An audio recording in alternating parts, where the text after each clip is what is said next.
بسم الله الرحمن الرحيم السلام عليكم ورحمة الله وبركاته رمضان كريم أصحابتك كسور دوادا مركلة برنامجيني عافماتك اتحناها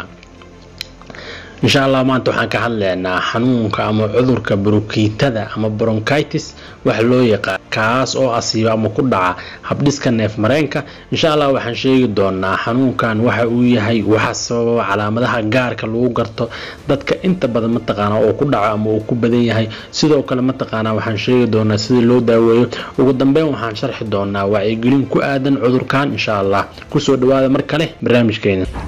caafimaad channel kala socod barnaamij caafimaad oo taxan ah talooyin muhiim ah oo ku aadan caafimaadka sida wacyigelinta bulshada ee ka hortagga xanuunada halista ah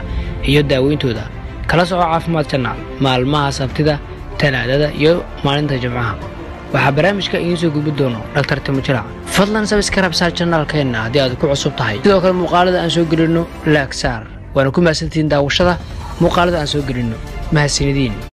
haddii aan gudo galno mawduuceena bronchitis ama bronkitada waa caabuq ku yimaada habdhiska neef mareenka waxaana badanaa sababa jeermis waxaana mataqaana ugu sii badan jeermiska nooca loo yaqaan viral sidoo kale mataqaana waxa sababi kara bacteria iyo waxyaabo kale mataqaana oo ka qayb qaadan kara xanuunkan oo aan mataqaana gadaal ka sharxi doono insha Allah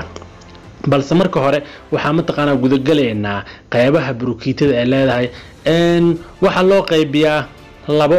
ayadoo mataqaana loo fiirinayo waqtiga ay jireyso ama duration wax loo yaqaan okay kow waxa waaye acute bronchitis oo ah nooc degdeg ah oo aad u daran oo waqti kooban ama maalmo ah jireyso laba waxa waaye chronic bronchitis oo ah nooc daba dheeraata oo waqti dheer jireyso okay labadaas ayaa loo qaybiyaa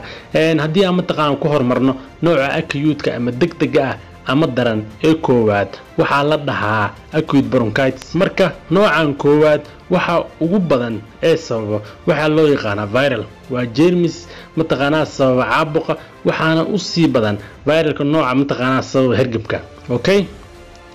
sidoo kale mataqaana waxa sababi kara noocan koowaad jeermiska nooc loo yaqaan bacteria laakiin waa aad tiro u yar macnaha wax aad u yar waaye oo waxaan badneen waaye laakiin waxa ugu badan ay noocan koowaad hortiin ka muuqata sabab ee loo yaqaan acute bronchitis waxa waaye viral waa wax ugu badan ee sababa okay qaybta labaad oo ah mataqaana chronic bronchitiska oo ah nooca daba dheeraada oo waqti dheer sii jiraayo kan waxa ugu badan ee sababa jeermiska nooc loo yaqaan bacteria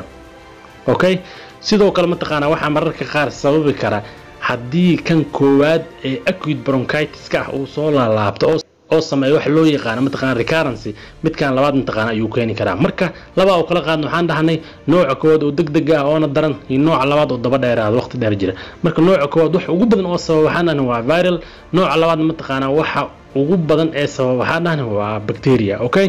sidoo kale mataqaana waxa jiro waxyaabo kale oo ka qayb qaadan karo inuu xanuunkan mataqaana yimaado sida waxa kamid ah cabis sigaarka oo kale iyo busta iyo wax la mid ah marka sidaas ayuu mataqaana ku yimaadaa xanuunkan waa maxay calaamadaha gaarka ah ee lagu garto xanuunkan okay kow waxa waaye qandheer ama mataqaana mild fever wax loo yaqaan okay oo mataqaana qandha aad u badnaan tusaale oo kale marka qofka fiirisa heerkulkiisa uu ku yimaado oo kale heerkulkiisa fiiriso oo kale wuxuu gaarayaa 38 ama mataqaana 38 wax ka agdhow macnaha marka qandha aad u daran ma ahan xanuunka wax lagu yaqaan qandha iska normal oo iska caadi ah macnaha aan badnaan laakiin qandha qofka inay hayso dareemaya law waxa waaye qofku waxa uu garanaysaa kaaf ama qunfac wax loo yaqaan marka qunfacan mataqaana wuxuu noqon karaa mid qalalan ama wuxuu noqon karaa mid qoyan labadaba wuu noqon karaa sababtan waxay tahay maadaama waxa sababayo kan koowaad iyo kan labaad ay kala duwan yihiin okay saddex waxa waaye dadka qaar waxay isku arkaan chest pain ama xabadka inuu xanuunayo afar waxa waaye dadka qaar waxay isku arkaan shortness of breath waxa la oo ah neefta inay ku dhigay ama naqas inuu dareemayo oxygen-ka oo dhibaayo